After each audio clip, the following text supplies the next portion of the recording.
बिस्मिल्लाहिर्रहमानिर्रहीम। अस्सलाम वालेकुम guys, welcome to my channel Habib pharmacy. Habib pharmacy में मेरे फ्रेंड को वेलकम, खुशामदीद। आज मैं अपने फ्रेंड्स के लिए लेकर आया हूँ क्लॉक क्रीम, ज़बरदस्त क्रीम 1% साफा कंपनी की है, साफा फार्मा की है।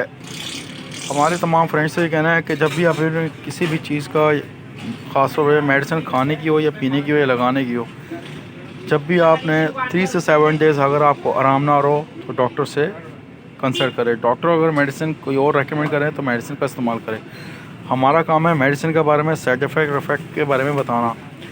ये बहुत बेहतरीन क्रीम है। ये जिस्म में एलर्जिक हो जाना, ख़ारिश हो जाना, दानों पे ख़ारिश होना, ये जिस्म में किसी भी किस्म की एलर्जी का होना, उसके लिए बहुत बेहतरीन ये क्रीम है।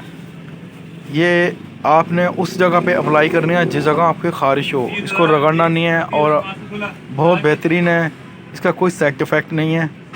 अगर हमसे कुछ पूछना हो या जानना हो तो कमेंट सेक्शन में पूछ सकते हैं। नेक्स्ट वीडियो में फिर हाजिर होंगे। टेक केयर, अल्लाह हाफिज़, बाय बाय, सी यू।